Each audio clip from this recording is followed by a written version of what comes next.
Bismillah wassalatu wassalamu ala rasulillah wa ala alihi wa sahbihi wa mawalah wa la hawla wa la quwata illa billahi wa ba'd.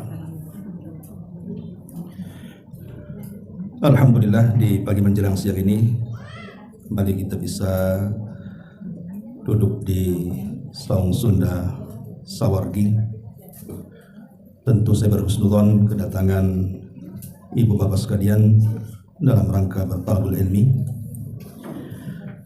Kemudian juga salawat dan juga salam kita hadiahkan kepada Rasul kita Nabi besar Muhammad sallallahu alaihi wa ala alihi wasallam.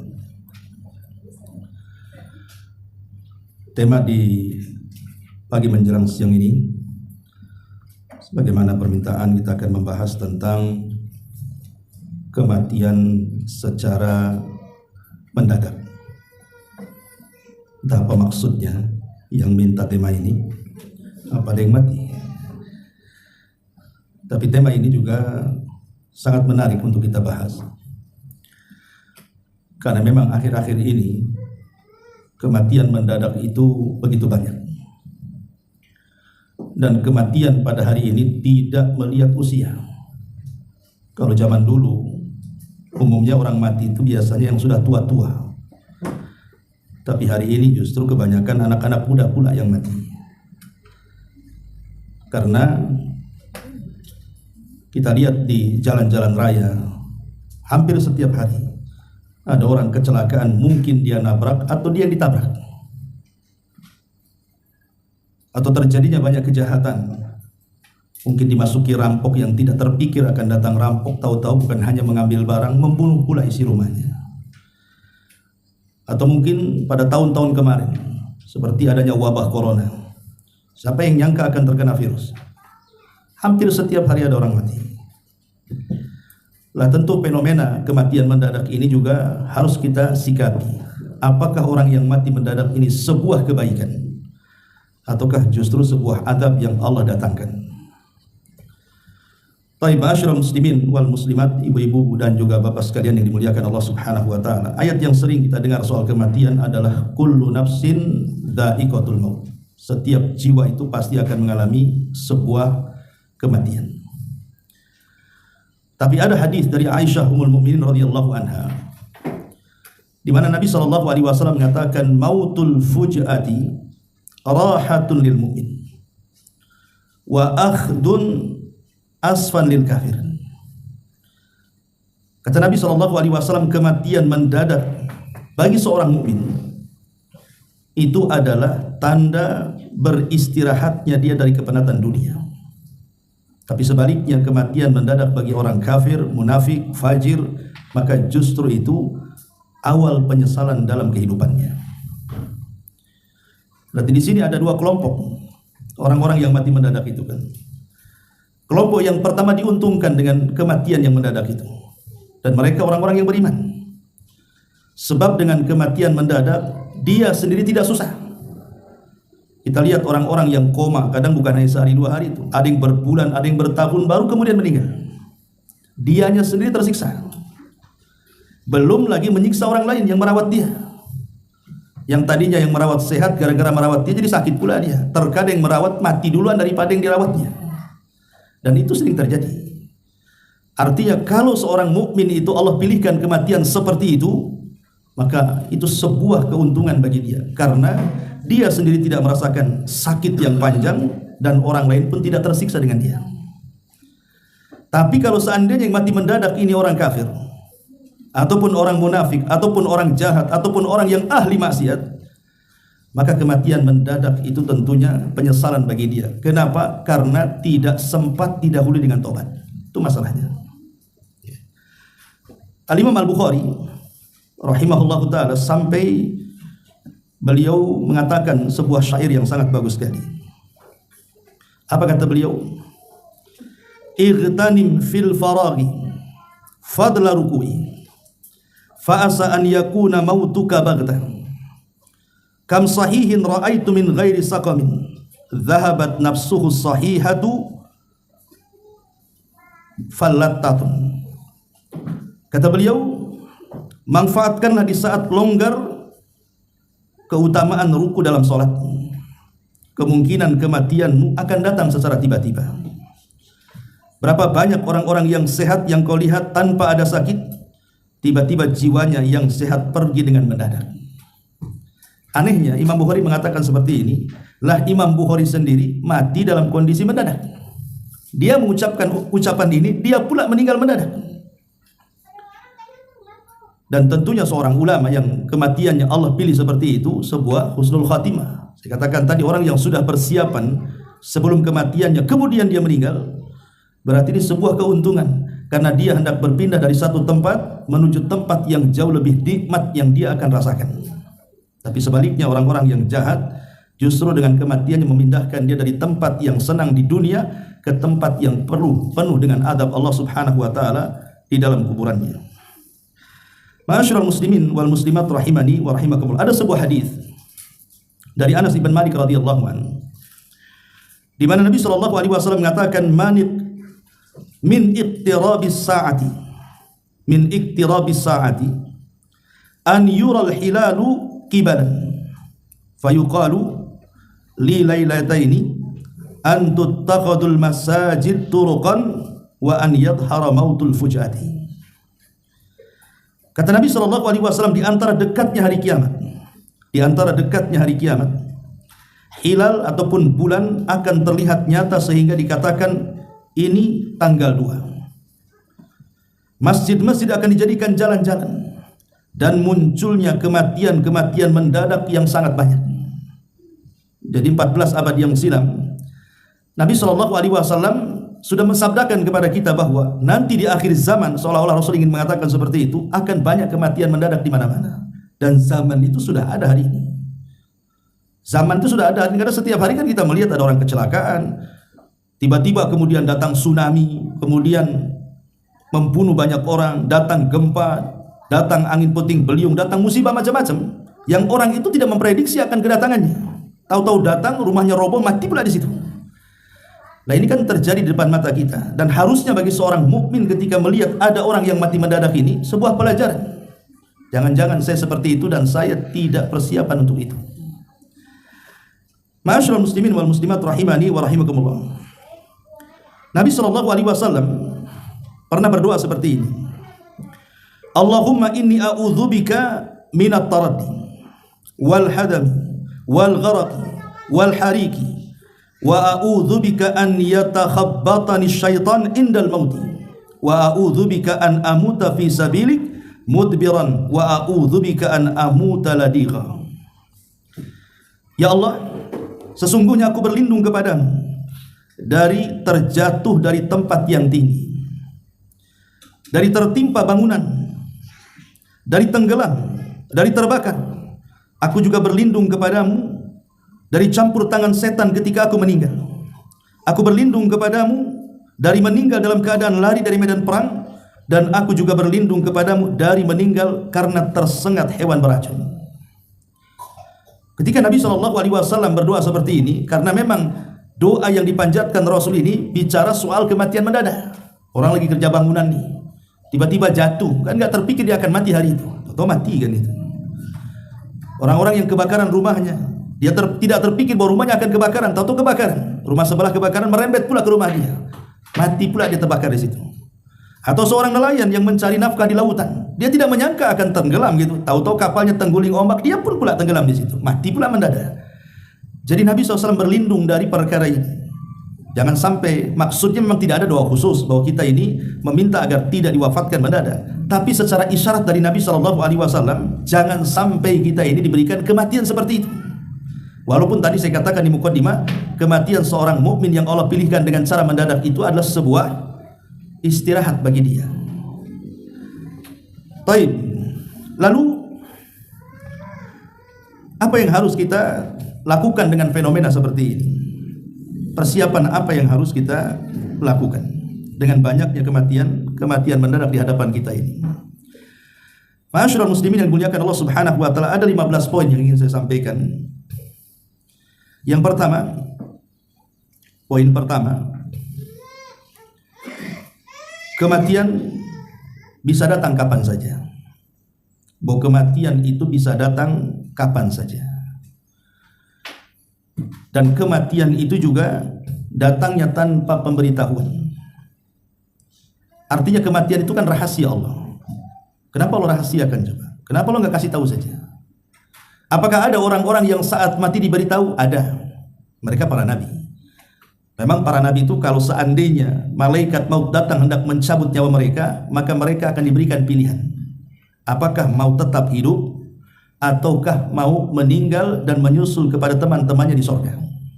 Semua para nabi seperti itu, termasuk juga Nabi kita Muhammad SAW. Makanya Nabi Musa SAW disebutkan dalam sebuah hadis yang sahih. Jadi ketika malaikat maut datang kepada Nabi Musa itu, kemudian malaikat maut mengatakan bahwa dia diutus Allah untuk mencabut nyawanya, marah Nabi Musa. Ditempelenglah malaikat maut sampai keluar matanya. Satu-satunya nabi yang berani menempeleng malaikat maut Nabi Musa. Ya kalau hadis ini tidak sahih mungkin mana ada malaikat maut ditempeleng kan gitu kan. Masalahnya hadis ini sahih pula kan gitu. Ketika hadis itu sahih maka kewajiban kita harus mempercayainya. Karena di antara keimanan kita kepada Nabi adalah tasdiquhu fima akhbar, membenarkan apapun yang diucapkan Nabi, masuk di akal atau tidak, benarkan. Itulah di antara keimanan kita kepada Nabi. Dan Nabi yang menceritakan bahwa ketika malaikat maut datang kepada Nabi Musa dan mengatakan saya utusan Allah hendak mencabut nyawamu, marah Musa, tempeleng keluar matanya. Akhirnya kemudian malaikat ini menghadap kepada Allah Subhanahu wa taala dan mengatakan, "Ya Rabb, engkau utus kepada manusia yang tidak mau dicabut nyawanya." Maka Allah Subhanahu wa taala mengatakan, "Katakan kepada Musa, aku yang suruh. Tapi kalau dia tetap ingin hidup dan tidak ingin mati sekarang, maka letakkan telapak tangannya di badan kerbau." Nanti di badan kerbau itu kan yang ada bulu-bulunya tertutup dengan telapak tangannya, maka hitungan satu bulu itu 1 tahun kehidupan dia. Ya kalau ditutup dengan telapak tangan di situ ada 100 bulu ya kali-kalinya setahun gitu ya. Berarti dia masih diberikan kesempatan hidup sebanyak bulu yang ditutup oleh telapak tangan di kerbau itu. Katakan kepada Musa seperti itu. Maka malaikat maut datang kepada Nabi Musa, kemudian menghabarkan perintah Allah. Tapi Nabi Musa alaihissalam mengatakan tidak. Kalau memang dia berkehendak aku mati hari ini, maka cabutlah nyawaku. Musa memilih kematian dibandingkan meletakkan telapak tangan di badan kerbau, kemudian terhitung 1 bulu yang tertutup 1 tahun kehidupan. Dari sini kita tahu bahwa semua para nabi diberitahu kematiannya. Tapi selain para nabi, termasuk kita ini bukan nabi. Kecuali orang-orang yang ngaku-ngaku nabi gitu ya. Kan banyak orang-orang yang ngaku nabi itu. Nah, itu nggak ada pilihan. Kalau malaikat maut datang langsung mati itu. Ya, karena dia nabi palsu masalahnya. Jadi selain para nabi itu tidak ada pilihan kematian. Pasti suatu hari kematian itu pasti datang. Jadi kematian itu bisa datang kapan saja. Bahkan saya itu punya saudara, ketika sama suaminya dikerok malam-malam katanya masuk angin, ya, tiba-tiba tertidur, paginya sudah nggak ada. Nah, apa gara-gara dikerok dia mati? Kan bukan itu masalahnya kan begitu. Memang sudah ditentukan hari itu dia harus mati. Dikerok atau tidak dikerok pasti dia mati. Memang sudah ajalnya gitu kan. Makanya jangan pernah menyesali sebab. Sebab kematian itu banyak, tapi kematian itu satu. Sebab kematian kan banyak, bisa ditabrak, bisa jatuh, bisa terbakar, bisa tenggelam. Sebab kematian itu banyak, tapi tetap saja namanya kematian itu satu, dicabut ruhnya mati dia. Sehingga walaupun kemudian seseorang itu menyesali sebab, yang menjadikan mati itu bukan sebabnya, tapi ajalnya sudah ditakdirkan, memang dia harus mati hari itu dengan cara apapun. Kan ada orang yang menangis, coba tadi dia tidak dioperasi nggak mati. Kata siapa? Nggak dioperasi pun mati dia. Coba saya tadi nggak izinkan dia keluar naik motor nggak ketabrak, nggak bisa. Walaupun dia nggak ketabrak pun dia mati dengan cara lain. Kalau memang waktu itu sudah ditentukan ajalnya, maka satu kematian itu bisa datang kapan saja. Yang kedua, mengingat kematian itu sedikit banyak dapat melapangkan dada. Ada sebuah hadis dari Anas bin Malik radhiyallahu anhu. Nabi SAW mengatakan, "Aktsiru dzikra hadimil ladzat al-mautu fa innahu lam yadhkurhu fi dhikin minal 'aishi illa wassa'ahu alaihi wa la dzakarahu fi si'atin illa dhayyaqaha." Kata Nabi SAW, perbanyak oleh kalian mengingat akan pemutus seluruh kenikmatan. Apa itu? Al-mautu, kematian. Kematianlah pemutus semua kenikmatan. Kita tahu bahwa yang namanya dunia itu kan membawa nikmat bagi kita tersendiri. Orang kaya itu sedikit banyak dengan kekayaannya akan ternikmati, karena kekayaan di antara sebab kebahagiaan, walaupun itu bukan segala-galanya. Tapi yang namanya dunia itu cuma ada dua pilihan. Boleh jadi dia yang meninggalkan kita, atau kita yang meninggalkan dia. Seperti apa contohnya? Dunia meninggalkan kita, ya contohnya tiba-tiba tsunami datang, gempa datang, banjir datang. Rumah yang megah tidak perlu hitungan jam, hitungan detik sudah roboh. Mobil-mobil mewah itu terpelanting ke sana kemari, bahkan tertimbun dengan reruntuhan. Tidak bisa dipakai. Dalam sekejap saja terkadang kejadian itu hanya lewat begitu saja. Itu namanya dunia meninggalkan kita, itu namanya. Atau kita yang meninggalkan dunia. Rumahnya masih berdiri dengan kokoh, kendaraannya masih ada, kita pula yang mati. Jadi kita yang meninggalkan dunia. Artinya bahwa terkadang ketika kemudian kita ini meninggalkan dunia, maka terputuslah seluruh kenikmatan dunia. Itu yang disebutkan oleh Nabi, perbanyak oleh kalian sesuatu yang akan menghancurkan semua kenikmatan kalian. Apa itu? Al-mautu, kematian. Kemudian Rasul mengatakan, karena sesungguhnya tidaklah seseorang itu mengingatnya, maksudnya mengingat kematian, dan dalam keadaan sempit hidupnya, melainkan dia akan lapang dadanya. Orang kalau stres karena kesusahan ekonomi dan begitu seterusnya, tapi dia ingat kematian, bahwa di sana ada kehidupan setelah kematian itu yang jauh lebih baik lagi, dia tidak akan stres hidupnya itu. Ya, sampai kapan lah hidup di dunia itu? Sampai kapan coba dia miskin? Namanya kemiskinan itu pasti ada akhirnya, tidak mungkin tidak ada akhirnya. Walaupun istilahnya dia tidak diberikan kekayaan di dunia, minimalnya diakhiri dengan kematiannya kan. Ketika mati selesai dia miskin itu. Jangan pula udah miskin di dunia, miskin pula di akhirat dia. Jadi dengan mengingat kematian itu, maka hati dia akan tenang bahwa kehidupan dunia ini ya kehidupan semu, ya seperti ini kehidupan dunia. Kehidupan yang sesungguhnya ya nantilah setelah kematian. Lah dari mengingat seperti itu, lapang pula dia dada dia. Kemudian Nabi SAW mengatakan, tapi ada juga yang mengingat kematian dalam keadaan lapang, menjadi sempit pula hati dia. Jadi ada dua kelompok di sini. Ada orang yang mengingat kematian yang tadinya sempit dadanya jadi lapang. Ada yang ketika mengingat kematian yang tadinya lapang dada jadi sempit pula dia. Orang-orang yang menginvestasikan seluruh kekayaannya di dunia, dia tidak pernah menginvestasikan kekayaannya untuk akhirat, atau amalannya, atau waktunya, atau tenaganya, atau apanya kan. Maka dia terpikir kalau dia mati, apakah ini semua akan dibawa? Kan tidak, sempit dada dia.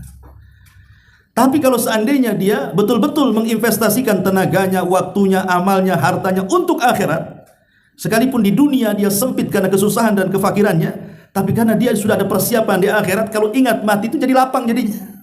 Itulah yang disabdakan Nabi SAW dari Ummul Mukminin Aisyah radhiyallahu anha, man ahabba liqa Allah ahabballahu liqa'ah, wa man kariha liqa Allah karihallahu liqa'ah. Siapa yang cinta berjumpa dengan Allah, maka Allah senang berjumpa dengan dia. Tapi siapa yang benci berjumpa dengan Allah, Allah pun tidak suka dengan dia. Apa maksud hadis ini? Orang kalau meninggal dalam posisi beriman, dan sebelum meninggalnya memang kekayaannya, semua kehidupannya, tenaganya dia serahkan untuk akhiratnya, maka dia akan senang berjumpa dengan Allah. Kenapa? Karena Allah sudah siapkan untuk dia penggantinya di surga. Kalau dia tidak pernah membelanjakan hidupnya untuk akhirat, dia belanjakan untuk dunia saja. Ketika meninggal dunia, dia tidak suka dengan kematiannya. Kenapa? Karena di akhirat nggak ada apa-apa bagi dia. Karena semua ditinggal di dunia kan. Maka dari sini mengingat kematian itu bisa melapangkan dada dan bisa menyempitkan dada. Kapan lapang dada? Ketika dia seorang mukmin. Kapan sempit dada? Ya ketika dia bukan seorang mukmin. Ini yang kedua. Yang ketiga, mengingat kematian itu menjadikan seorang mukmin semakin cerdas. Dalam sebuah hadis Nabi SAW mengatakan, al-kayyisu man dana nafsahu wa amila lima ba'dal maut.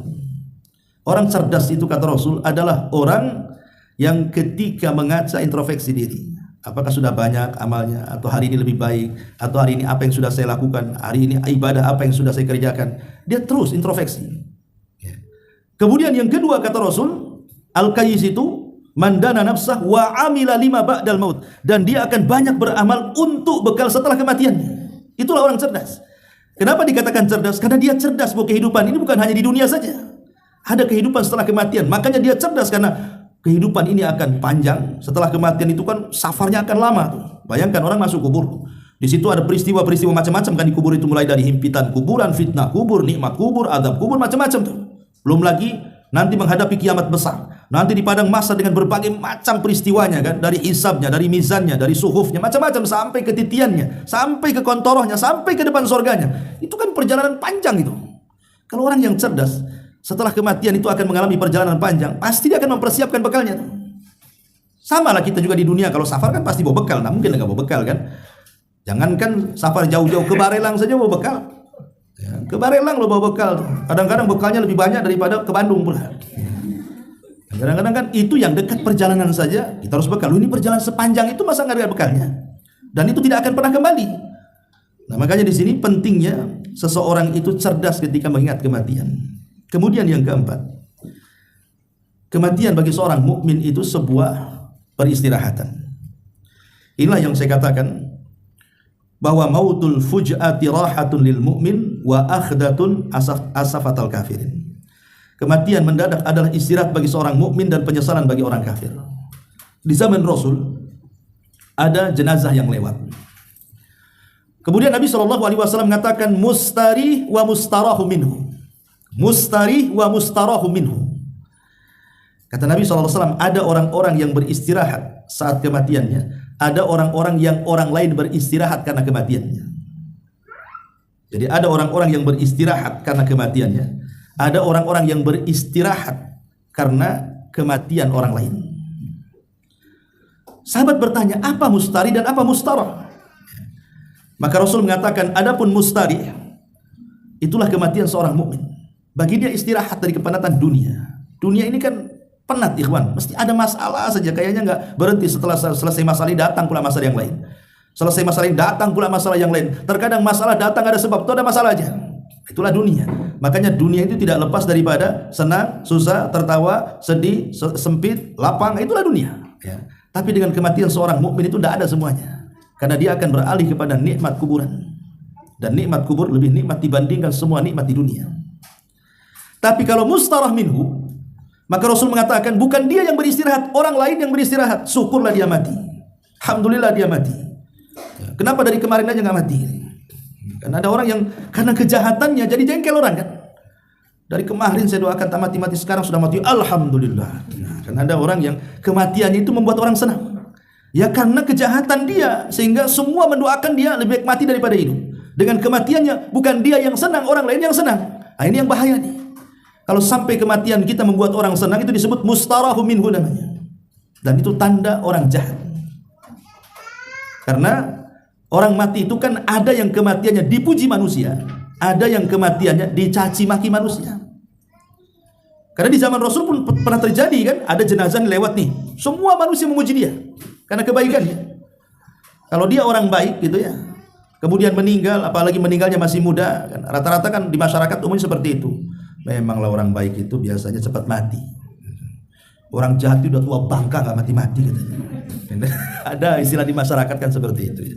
Jadi ada kalau orang baik itu kalau meninggal tuh rasanya semua orang memuji dia. Tapi ada orang yang kemudian mati itu dicaci maki manusia. Lah ketika ada jenazah yang pertama dipuji manusia, jenazah yang kedua dicaci maki manusia, kata Rasul wajabat wa wajabat katanya. Sahabat bertanya, apa maksudnya wajabat wa wajabat ya Rasulullah? Maka Rasul mengatakan, adapun jenazah yang pertama wajabat lahul jannah, adapun jenazah yang kedua wajabat lahun nar, kata Rasul. Adapun jenazah yang pertama yang dipuji manusia, maka dipastikan dia menjadi penghuni surga. Adapun jenazah yang kedua yang dicaci maki manusia, itu pasti masuk neraka itu. Jadi persaksian manusia itu karena sebuah kebaikan. Kalau orang baik itu pasti dipuji orang. Kematiannya pun terkadang menjadikan prihatin orang. Tapi kalau orang jahat meninggal sudah dicaci gitu ya, kematian disyukuri pula sama orang. Ini juga yang harus dipahami, bahwa kematian bagi seorang yang beriman hanyalah peristirahatan. Kemudian yang kelima, orang yang sudah meninggal dunia tidak dapat beribadah lagi, itu masalahnya. Orang kalau sudah meninggal tidak mungkin beramal soleh lagi. Artinya kesempatan amal soleh itu kan bukan setelah kematian, tapi sebelum kematian. Kata Ali radhiyallahu an, al-an maksudnya di dunia yaumun amal, hari di mana kita sibuk beramal. Wa ghadan, tapi besok kata Ali yaumul hisab, tinggal hari perhitungan di hadapan Allah Azza wa Jalla. Makanya mumpung kita belum mati dan setelah kematian tidak ada ibadah lagi, Maka ini kesempatan kapan lagi? Sebelum datang kematian mendadak datang kepada kita, sementara kita kurang bekal. Makanya disebutkan dalam hadis panjang berkenaan dengan masalah kuburan. Jadi apabila seorang mukmin itu berada dalam kuburannya, maka malaikat datang akan bertanya kepadanya, tapi tidak bisa mendekatinya. Kenapa? Karena amal-amal ibadahnya itu menjegal malaikat yang mendekati jasadnya. Sebelah kirinya ada sholat, sebelah kirinya ada zakat, ada puasa, ada sedekah, dan semua amal soleh mengusir malaikat dan mengatakan ma kibali madkhal, tidak ada jalan untuk pergi. Sehingga kemudian malaikat ini tidak bisa mendekati jasadnya karena dijaga oleh amal solehnya, sehingga dia hanya bisa menanyai jasad itu dari kejauhan. Akhirnya kemudian tergambarkanlah oleh si jasad ini bahwa dia sedang ditanya. Dia pun kemudian duduk, kemudian bangkit, seolah-olah dia melihat matahari hampir tenggelam. Ketika ditanya, man rabbuk, siapa Rabbmu? Dia mengatakan, nanti saja jawabannya, saya mau sholat asar, katanya.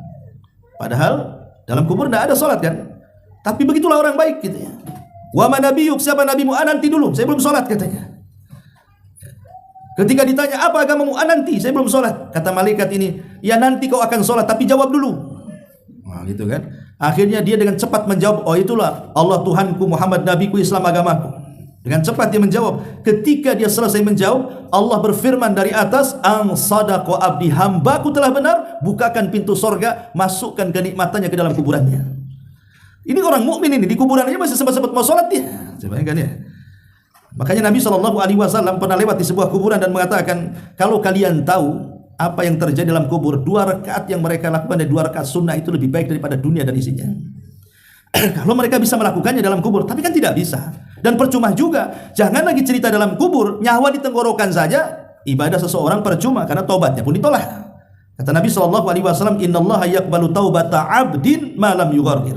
Allah itu masih menerima taubatnya seorang hamba sebelum nyawa ada di sini. Sebab kalau sudah nyawa di tenggorokan itu, jarang yang selamat, pasti dia mati.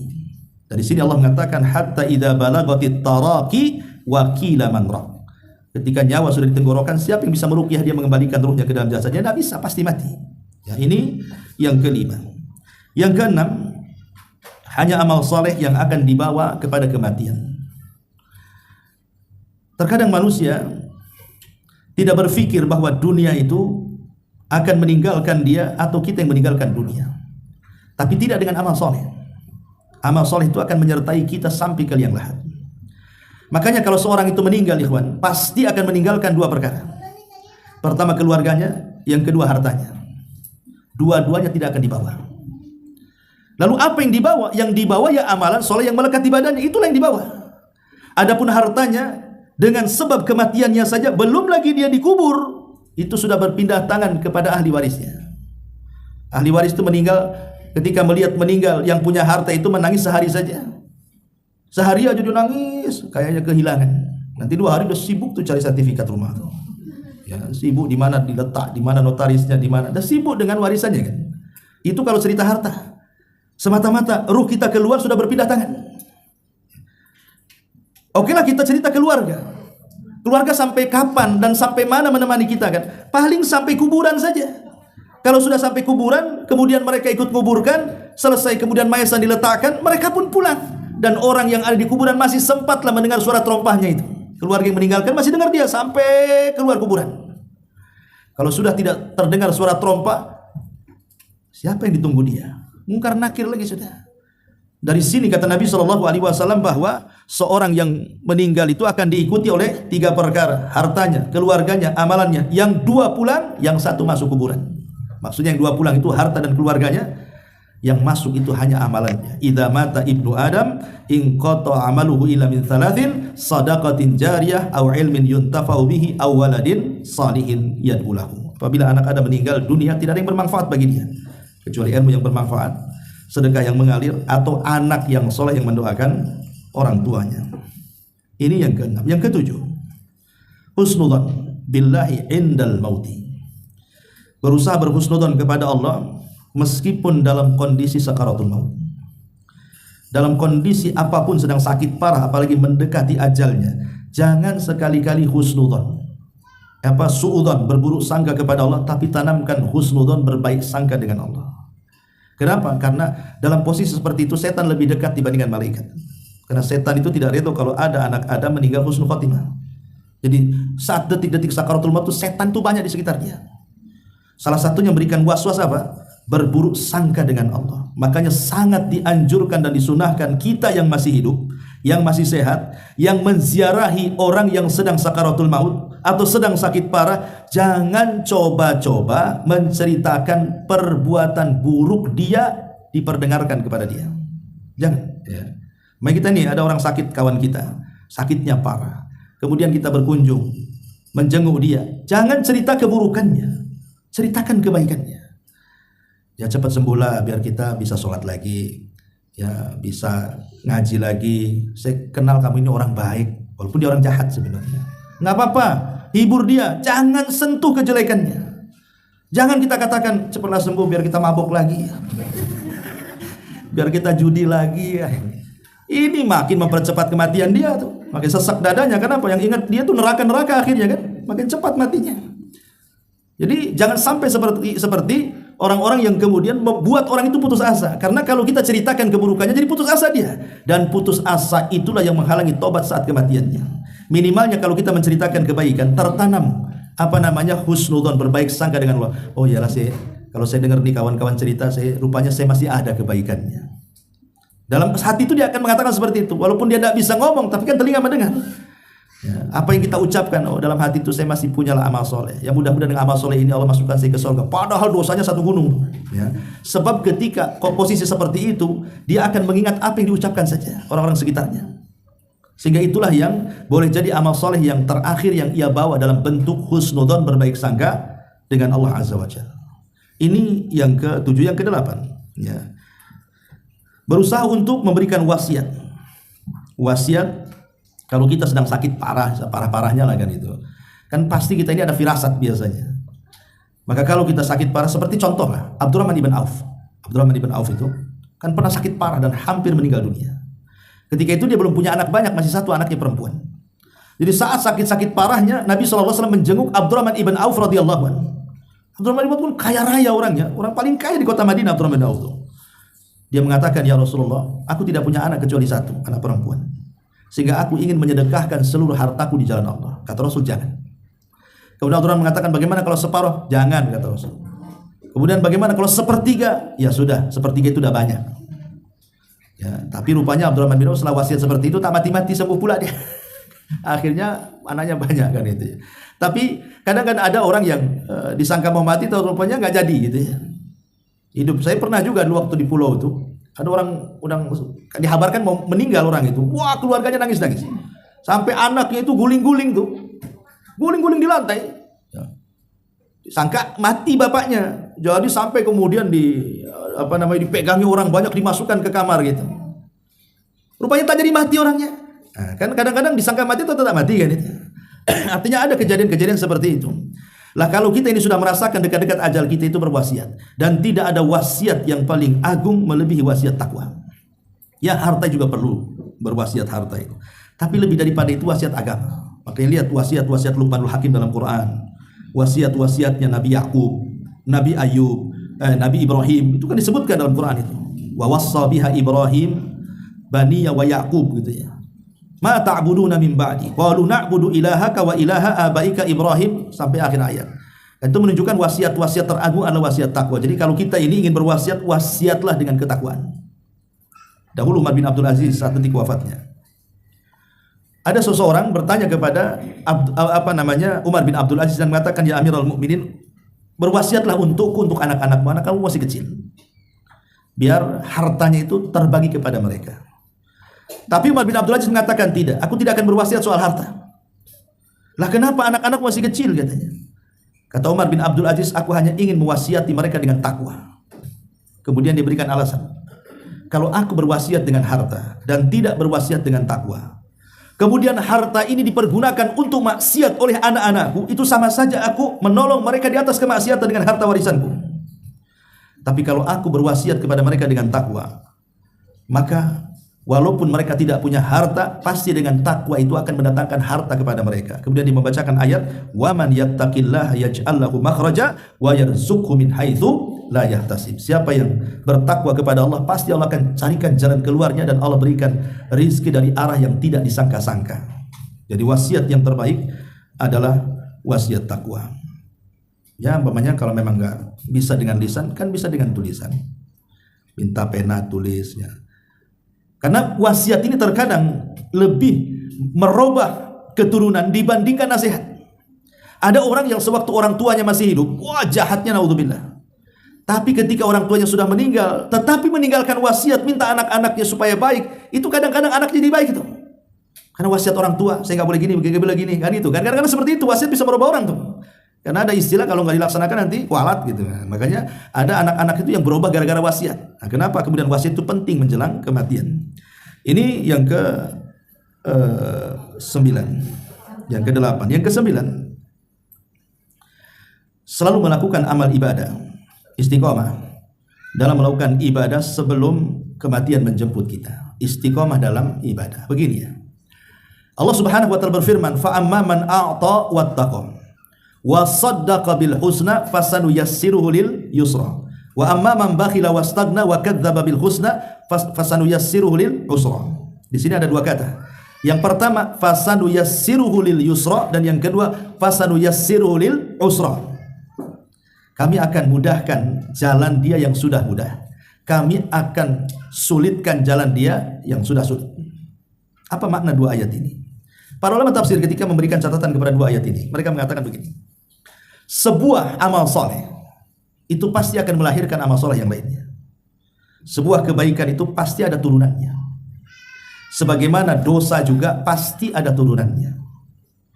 Makanya kenapa Nabi SAW itu sampai berdoa sebelum salam dalam tasyahud kan, dalam tasyahud akhir, biasanya Rasul kan membaca tahiyat, membaca syahadat, membaca sholawat, kemudian membaca 4 perlindungan. Baru sebelum salam membaca Allahumma inni a'udzubika minal ma'tsab wal maghram. Ya Allah, aku berlindung kepadamu dari perbuatan dosa dan dari terlilitnya hutang. Jadi Aisyah ini bertanya, atau yang lain bertanya, "Ya Rasulullah, apa Anda punya hutang? Sehingga setiap sholatmu kau mengatakan seperti itu?" Kata Nabi SAW, "Tidak. Akan tetapi," kata Rasul, "kalau orang sudah hutang itu, idza haddatsa kadzab wa idza wa'ada akhlaf." Kalau ngomong pasti dusta, kalau janji pasti khianat. Orang yang berhutang itu, kalau dia bicara pasti dia dusta, kalau dia janji pasti dia khianat. Ngaku aja lah. Kan gitu orang yang hutang. Kapan bayar? Besok. Besok datang. Mana katanya mau bayar? Lusa lah. Kan? Itu udah dusta tuh. Awalnya kan begitu. Dusta dulu tuh. Ada duit. Duitnya ada sebenarnya. Dibilang ada duit. Ya sudah gini, saya janji minggu depan saya bayar. Minggu depan tak pun dia kasih bayar kan. Itulah dosa. Dosa itu biasanya akan ada turunannya tuh. Awalnya cari alasan, cari alibi, kemudian berdusta, kemudian khianat, kemudian dia pula yang lebih kejam dari yang ngutangi. Sebelum datang yang nagih itu dia sudah pasang muka marah-marah tuh. Harusnya yang marah itu yang minjemin duit kan, ini yang ngutang yang marah. Jadi dosa itu melahirkan dosa yang lainnya. Lah amal soleh juga sama.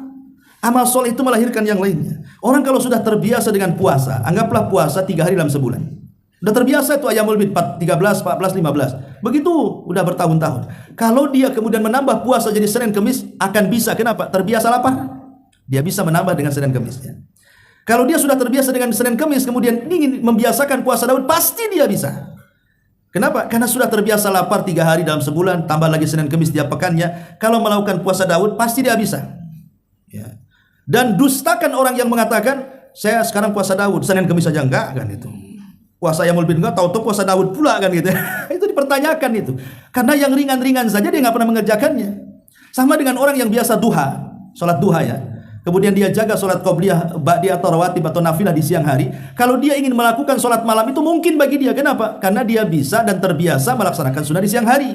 Jadi kalau dia ingin melaksanakan sunnah di malam hari, mungkin bagi dia. Karena ada kebiasaan sholat. Tapi ini tidak pernah sholat di siang hari, ngaku pula ahli tahajud. Semana ceritanya? Ya, siang-siang bolong saja yang tidak susah bangun dia nggak sholat, kok cerita malam pula yang dingin yang susah bangun dia mengatakan ahli tahajud? Apa nggak dusta ucapannya tuh? Jadi yang namanya amal soleh itu pasti ada turunannya. Kalau orang sudah terbiasa amal soleh, pasti akan melahirkan amal yang soleh yang lain. Itulah yang Allah katakan, fasanu yassiru lil yusra. Dia sudah mudah melakukan amal soleh, Allah mudahkan jalannya ke sorga, sehingga dia ditutup dengan amal yang terakhir yang ia kerjakan. Sama dengan dosa. Kalau orang terbiasa maksiat, maka Allah tutup juga seperti itu tuh. Makanya ada istilah, orang pikun kalau dia ngomong itu disesuaikan dengan kebiasaan sebelum pikunnya. Orang mati juga sama, dia tidak diwafatkan kecuali sebagaimana kebiasaan sebelum wafatnya. Lihat orang pikun itu, kalau dia ngomong jorok, ngomong jorok itu karena sebelum pikunnya suka ngomong jorok. Dan ada orang yang kalau kagetan itu ya, tak kesandung, pokoknya kagetan lah, latah gitu ya. Itu aneh-aneh itu jeritannya itu. Kadang-kadang ngomongnya macam-macam. Ya kalau masih cangkrik masih bagus lah kan. Tapi kadang-kadang lebih daripada itu tuh. Kadang-kadang jorok-jorok keluarnya kan.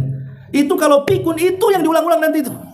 Karena terbiasa mengulang yang buruk sebelum pikun, maka ketika pikunnya itu pula yang diulang. Tapi kalau sebelum pikunnya dia suka baca Quran gitu ya, maka ketika pikunnya itu juga yang dibaca. Makanya kenapa kita ini berdua jangan sampai pikun. Lah orang yang mati juga sama. Orang yang mati itu kan sesuai dengan kebiasaan sebelum meninggalnya. Makanya ada orang yang meninggal itu karena dia suka mabuk, maka Allah buat mati ketika dia mabuk. Orang tukang judi, maka Allah akan buat mati ketika dia judi. Orang suka berzina, Allah akan buat mati ketika berzina kalau dia tidak bertobat. Memang begitu. Ya, hadis Nabi SAW mengatakan seperti itu. Orang mati itu akan disesuaikan dengan kebiasaan sebelum kematiannya. Kalau dia ahli ibadah, ahli sholat, ahli sujud, maka Allah akan buat mati seperti itu. Kalau dia ahli maksiat, ahli mungkar, maka dia pun akan diberikan kematian seperti itu. Maka ingat bahwa selalulah melakukan amal saleh sebelum kematian. Kemudian yang nomor 10, mengingat kematian ini akan mengingatkan 3 hal. Disebutkan dalam sebuah perkataan ulama, man aktsara dzikral mauti akrama bisalatin. Barang siapa yang banyak mengingat kematian, maka dia akan dimuliakan dengan 3 perkara. Siapa yang mengingat kematian, maka dia akan dimuliakan dengan 3 perkara. Pertama, ta'jilut taubati, maka dia akan bersegera bertobat. Yang kedua, qanaatul qalbi, maka hatinya akan puas hati dengan kondisinya. Kemudian yang ketiga, wa nasyatul ibadati, maka dia pun akan semangat ibadah. Jadi orang kalau ingat mati, pasti satu, segera tobat. Yang kedua, merasa cukup ataupun qanaah. Yang ketiga, rajin dia ibadah. Tapi sebaliknya, wa man nasyal mauta uqiba bisalatin, barang siapa yang lupa dengan mengingat kematian, dia diadab dengan 3 perkara. Taswifut taubati, lagunya nanti kalau disuruh tobat tuh. Kapan lu tobat? Nanti. Nunggu haji katanya. Habis haji tak tobat juga. Kapan mau tobat? Katanya habis haji. Yalah, nunggu haji kedua katanya. Haji kedua, ketiga tak tobat juga mati akhirnya. Ini satu. Yang kedua, wa tarkur ridha bil kafaf, tidak ridho dengan keadaan, tidak ridho dengan pemberian Allah, selalu menesu atau selama ngeluh dan begitu seterusnya. Kemudian wattakasul fil ibadah, dia pun malas ibadah karena nggak ingat mati, malaslah ibadah dia. Lihat bagaimana manfaat mengingat kematian itu. Pertama, akan segera tobat. Yang kedua, qanaah dia. Qanaah itu apa? Qanaah itu artinya ridho dengan pemberian Allah Subhanahu wa taala, dan ingat bahwa qanaah itu adalah surganya dunia. Orang kalau bisa qanaah, itulah surganya dunia. Kata Imam Ibnul Qayyim rahimahullahu taala, ar-ridha jannatud dunya. Ridha itu surganya dunia. Dan di balik qanaah itu kan ada ridha. Ya. Ridha dengan penyakitnya, ridha dengan ujiannya, ridha dengan kefakirannya, ridha dengan pasangannya, ridha dengan keluarganya, ridha dengan apapun kondisinya. Kalau semua ridha, itulah surganya dunia. Karena hanya orang yang ridha dan qanaah itu yang tidak pernah rungsep hidupnya. Pasti tenang aja hidupnya itu. Mau kondisi apapun dia akan senyum, tertawa, karena nggak ada beban. Biasanya yang tidak ridho itulah yang kadang-kadang nyusahin hidup tuh. Karena orang yang tidak ridho itu sama dengan orang hasad. Seolah-olah kita mengatakan, kenapa Allah kasih dia, kenapa Allah tidak kasih saya? Kenapa Allah kasih dia berhasil, kenapa saya tidak? Kenapa anak orang seperti ini, kenapa anak saya tidak? Seolah-olah protes dengan takdir. Nah, itulah namanya orang nggak qanaah tuh. Sama dengan orang hasad. Nah, itu yang nggak buat tenang jadinya. Nah, itu gara-gara tidak ingat mati. Ya, kemudian juga yang terakhir nasyatul ibadah, pasti orang yang ingat mati itu pasti akan semangat ibadahnya. Kemudian yang ke-11, dilarang untuk berangan-angan kematian. Tidak boleh seseorang itu berangan-angan dengan kematian dalam kondisi apapun, sampai pun dalam sakit parah sekalipun. Tidak boleh seseorang itu mengingat kematian. Makanya nanti di akhir zaman kata Rasul, sampai ada orang berdiri di depan kuburan, dia mengatakan, duhai kiranya aku yang di dalam, kau yang di luar, katanya.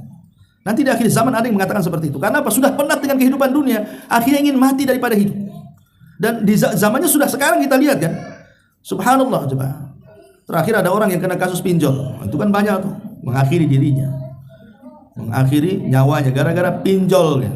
Di zaman online itu orang akhirnya bunuh diri, coba, nggak bisa bayar. Dan itu rata-rata kan orang-orang yang menengah ke bawah tuh, yang kadang-kadang pendek cara berpikirnya, mengakhiri dikiranya selesai urusan utang piutang di dunia, dia tidak tahu bahwa utang piutang di akhirat lebih berat lagi tuh. Jadi mengakhiri hidup itu bukan menyelesaikan segalanya. Kalau seorang mukmin ya mengakhiri hidup dengan cara kematian mendadak, baik bagi dia. Tapi kalau artinya mengakhiri hidup dengan cara bunuh diri dan yang lainnya, ini azab bagi dia. Bahkan orang yang bunuh diri itu dilamakan di nerakanya loh. Bukan seperti orang biasa orang bunuh diri itu. Dia masuk neraka lama di nerakanya. Berdasarkan hadis Nabi Shallallahu Alaihi Wasallam. Jadi bahwa yang harus dipahami, jangan berangan-angan kematian. Karena di zaman Rasul punya paman namanya Abbas ibn Abdul Muthalib. Pernah sakit parah. Dan hampir dengan sakitnya itu mendekati ajalnya. Jadi Abbas ini paman Rasulullah SAW mengatakan, berdoa kepada Allah bahwa dia ingin meninggal daripada hidup. Maka Rasul menasihati pamannya dan mengatakan, ya Abbas, la tatamanna al-maut. Jangan engkau berangan-angan kematian. Kemudian Rasul mengatakan dua kata. Sebab kalau engkau baik, kemudian Allah sembuhkan penyakitmu, engkau bisa menambah amalanmu. Atau kalau kau jahat, ada kesempatanlah untuk bertobat. Makanya jangan berangan-angan dengan kematian. Tetapi Rasul memberikan solusi, wa in kana walabun. Kalau memang harus, memang sudah nggak tahan nih, penyakitnya sudah bertahun-tahun, kasihan yang merawat dia. Kalaupun harus mengucapkan kalimat ingin mati, katakan kepada Allah Subhanahu wa taala, kata Rasul, ya Allah, wafatkan aku jika kematianku lebih baik, tapi sehatkan aku jika kehidupanku lebih baik. Berdoa seperti itu boleh. Tapi kalau berangan-angan ingin kematian ya tak boleh kan itu. Ini juga yang ke-11. Yang ke-12, amal orang yang telah meninggal dunia maka akan ditampakkan sesuai dengan perbuatannya di dunia.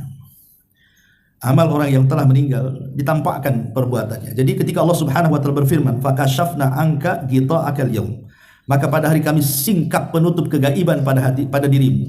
Sebagian ulama tafsir mengatakan bahwa ayat ini bicara tentang sakaratul maut. Jadi saat orang sakaratul maut itu dia akan diperlihatkan perkara-perkara gaib yang saat dia sehat dia tidak bisa melihatnya. Seperti melihat malakul maut, melihat catatan amal. Itu diperlihatkan walaupun sekejap tuh. Jadi saat orang-orang detik sakaratul maut itu, malaikat maut ditampakkan kepada dia. Dan rusulul maut juga ditampakkan, termasuk catatannya. Catatan amal itu diperlihatkan tuh, walaupun sesaat gitu kan. Makanya dari sini kita lihat banyak ekspresi kematian itu. Ketika kita lihat di kehidupan nyata, ada orang meninggal dia senyum, ada orang meninggal dibaca la ilaha illallah, ada orang meninggal dibaca Quran, ada orang meninggal tiba-tiba kemudian dia pun mengeluarkan kalimat-kalimat zikir, ya. Tapi ada sebaliknya orang yang meninggal justru dia menyebut-nyebut kemaksiatan. Seperti yang terjadi, ada seorang syekh bercerita. Jadi ada anak hobinya ya mungkin karena sudah terkena pergaulan bebas, narkoba apa semua, sampai berzina entah dengan berapa puluh wanita pelacur. Jadi saat kematiannya, ketika ditalkin, wahai fulan, katakan la ilaha illallah, tidak mau dia mengucapkan kalimat itu, malah disebutkan satu persatu wanita yang dizinahinya, sampai yang terakhir baru dia mati. Coba ditampakkan aibnya coba. Ya, selama dia hidup, orang tidak tahu dia pezina kan. Ketika sakaratul maut ditampakkan aibnya oleh Allah, disebutkan satu-satu tuh namanya, sampai yang terakhir yang dizinahinya baru dia mati. Naudzubillah. Ini jangan sampai seperti itu. Harusnya orang membicarakan kebaikan dengan kematiannya, akhirnya membicarakan keburukan gara-gara kematiannya kan. Nah, ini juga yang harus dipahami bahwa amal orang yang telah meninggal itu akan ditempatkan sesuai perbuatannya juga di dunia. Kemudian juga keinginan orang soleh itu untuk disegerakan dikuburkan saat menjelang kematiannya kan. Ada hadis yang mengatakan orang-orang baik itu kalau di atas keranda. Jadi kalau kita ini berada di atas keranda dan keranda ini menuju kuburan, maka ruhnya orang baik akan mengatakan apa? Qaddimuni, segerakan aku, masukkan aku ke liang lahat. Segerakan aku, masukkan aku ke liang lahat. Itu kalau orang beriman tuh.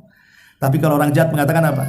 Mau bawa kemana aku katanya? Ila aina tadhabun? Kemana kau pergi katanya? Mau dibawa kemana aku katanya? Itu kalau orang jahat dia tidak tahu kalau dia dimasukkan ke liang lahat. Dari sini kita tahu bahwa amal soleh itu penting dalam kehidupan. Karena jiwa seorang mukmin itu justru dia akan ingin disegerakan. Makanya dilarang kalau ada orang yang meninggal jasadnya lama-lama dalam rumah. Nggak boleh. Kalau sudah meninggal segerakan, fardu kifayahkan, mandikan, kafankan, kuburkan. Itu lebih baik. Tapi kan Ustaz nunggulah anaknya masih belum datang, masih jauh. Masih di Medan, masih di Jawa, masih di Padang, tunggulah katanya. Besok dia baru datang. Akhirnya diinapkan pula tuh jasad satu malam. Sekarang pertanyaannya, kalau dia datang manfaat nggak kepada orang mati? Kan nggak manfaat juga. Lah apa manfaatnya? Apa dia mau ngasih duit supaya tiket ke kuburan gitu? Nggak mungkin juga kan itu. Nggak ada manfaatnya dia. Kedatangan dia loh nggak ada manfaatnya bagi si mayat. Tapi merugikan bagi si mayat. Kenapa? Karena Rasul mengatakan asri'u bil janazati wa intaku solihatan fa khairun tuqaddimunahu wa intaku sayyi'atan fa syarrun tadauuna fi riqabikum, kata Rasul. Segerakan jenazah, difardu kifayakan. Sebab kalau dia baik itu kebaikan yang didahulukan kepada orang soleh. Tapi kalau ia jahat sama kalian dengan meletakkan keburukan di rumah kalian. Maka segerakan. Kalau sudah dikuburkan ya sudahlah. Kalau memang anaknya besok baru datang ya ziarah ke kuburan. Dan selesai. Kenapa jasadnya kemudian dibiarkan? Nah, ini juga sebuah kesalahan di masyarakat. Jadi segerakan dalam penguburan itu. Nah, kemudian juga hendaklah kita yang masih hidup berangan-angan dengan kematian yang baik. Berangan-angan, bercita-cita lah, minta kepada Allah agar kematian kita itu jangan su'ul khatimah tapi husnul khatimah. Karena di zaman sekarang sekali lagi kematian mendadak itu merajalela di mana-mana dengan kejahatannya, dengan wabahnya, dengan kondisi jalan yang hari-hari kendaraan makin banyak. Makanya sering saya katakan di zaman Rasul tidak ada orang mati di jalan kan? Ada di zaman Rasul masih mati di jalan? Nggak ada. Di zaman sekarang orang mati di jalan itu setiap hari. Karena di zaman Rasul tidak mungkin keledai nabrak unta. Unta dengan unta tabrakan blak gitu kan, mati nggak ada. Ya di zaman Rasul kan ada unta, kuda, keledai kan gitu ya. Zaman sekarang dia tronton, ya kemudian mobil besar-besar itu, ya iyalah hari-hari entah masuk ke dalam mobil, entah tabrakan, entah adu domba, betul-betul kayak adu domba mobil dengan mobil. Ya memang hari-hari orang seperti itu. Jadi fenomena ini harusnya menjadi sebuah pelajaran bagi kita. Jangan pula kita ini diberikan mati seperti itu sementara kita tidak siap. Wallahu a'lam bishawab. Sudah setengah 12 ini. Baik, sebelum saya tutup, silahkan kalau ada yang mau bertanya. Waalaikumsalam. Kalau ada kematian itu kita tidak boleh menanyakan sebatas apa usia? Ya, alhamdulillah. Meratap itu dalam bahasa Arab disebut niyah. Dan niyah itu kalau dilakukan dan dia tidak bertobat, maka satu akan menyakiti orang yang meninggal. Menyakiti bukan tersiksa jasadnya, tidak, tapi tersiksa hatinya. Jadi orang yang meninggal itu kalau kita tangisi, itu hatinya tersiksa. Ya hatinya tersiksa gimana lah kan itu. Dan sakit hati kan lebih sakit dibandingkan sakit gigi kan. Ya. Kalau Ustaz saya lebih sakit gigi daripada sakit hati. Jadi niyah itu dilarang. Tapi sebatas apa? Niyah dilarang. Ya selama kemudian dia melakukan hal-hal yang dijelaskan dalam sabda Rasul. Seperti Rasul mengatakan apa? Orang yang niyah itu syaqqa al-juyub wa darabal hudud, kata Rasul. Merobek-robek pakaian. Kemudian memukul-mukul badan, pipi dan yang semacamnya. Wada abidah wal jahili, berteriak-teriak seperti teriakan orang-orang jahiliyah. Itulah sifat niyah. Ya, dia berteriak, dia guling-guling, dia merobek-robek, dia memangkas rambut, ya, mencukur rambut gitu kadang-kadang. Nah, itu tak boleh seperti itu. Tapi kalau menangis boleh. Karena mamanya dia meninggal, kita menangis wajar. Manusia itu kalau yang dicintainya meninggal pasti akan sedih. Rasul aja menangis ketika meninggalnya Ibrahim, ya putra beliau yang terakhir dari Maria Kiptiah, meninggal di usia 100 tahun 8 bulan tuh. Rasul menangis. Abdurrahman bin Auf mengatakan, Rasul, bukankah Anda yang mengatakan tidak boleh niyah? Maka Rasul mengatakan, ini bukan niyah wahai Abdurrahman, ini tangisan rahmat. Wajar orang tua meninggal anaknya sedih, sehingga saya menangis gitu ya. Jadi kalau tangisan itu tidak masalah, Bu, tapi jangan meraung. Ya, makanya kalau sudah meraung kayak harimau, nah itu sudah niyah namanya. Tapi kalau hanya nangis saja, ya nangis biasa lah, wajar orang nangis, tidak ada masalah. Tapi kalau sudah meraung-raung, nah itu takutnya niyah, karena ada unsur ketidakterimaan dengan takdir. Nah itu masalahnya. Soalnya nggak terima dengan kematiannya, nah, itu tak boleh.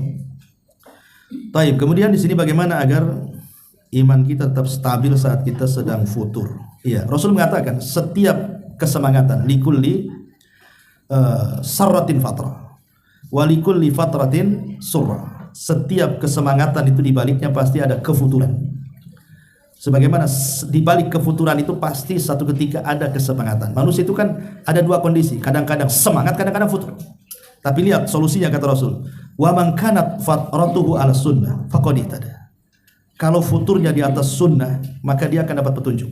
Wa man kana ghairu dzalika halaka. Tapi kalau futurnya bukan kepada sunnah, maka celaka dia. Maksudnya begini, ya. Tidak mungkin orang itu kan semangat terus hidupnya, tidak mungkin. Semangat terus ibadahnya mustahil. Pasti sewaktu-waktu akan ngedon. Namanya iman itu kan bertambah dan berkurang. Kalau bertambah rajin dia, kalau berkurang lah mulai dia malas. Kalau kita dalam kondisi malas, dalam kondisi futur, minimalnya janganlah kefuturan kita ini menjerumuskan kita kepada maksiat. Itu saja. Kadang kita semangat ya, kadang sulit, kadang futur. Tapi ketika waktu futur jangan maksiat.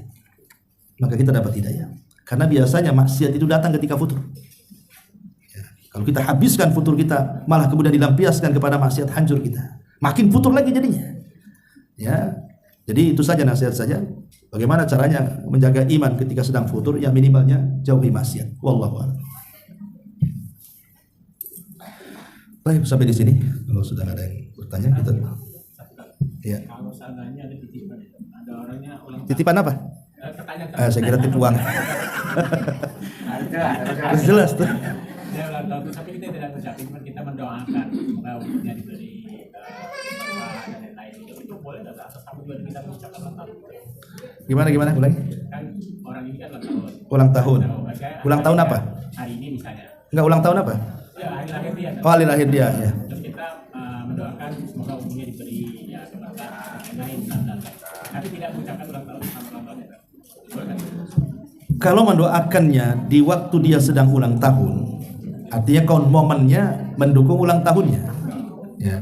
Tapi kalau doanya di luar momennya, doa mendoakan kebaikan sama orang ya baguslah. Nah, itu saja sih, lihat momennya. Ya, dikhawatirkan sudah kita tidak bisa mengingkari kemungkaran, mencegahnya, kita pula mendukung dengan doanya, itu masalahnya. Nah, padahal kan kewajiban kita kan mengingkari kemungkaran, bukan mendoakan. Sudahlah, nggak usah lah. Apa yang dirayakan ulang tahun usia itu? Dengan apalagi dengan nyanyiannya panjang umurnya, padahal sebenarnya pendek umur dia itu. Ya makin bertambah umur kan makin pendek. Harusnya diganti lagunya, pendek umurnya kan, itu makin dia stres dia kan. Panjang umurnya jadi nggak ingat mati. Itu kan tradisi orang-orang kafir ya. Intinya barang siapa yang mengadakan seperti itu bagian daripada tasyabuh sebenarnya.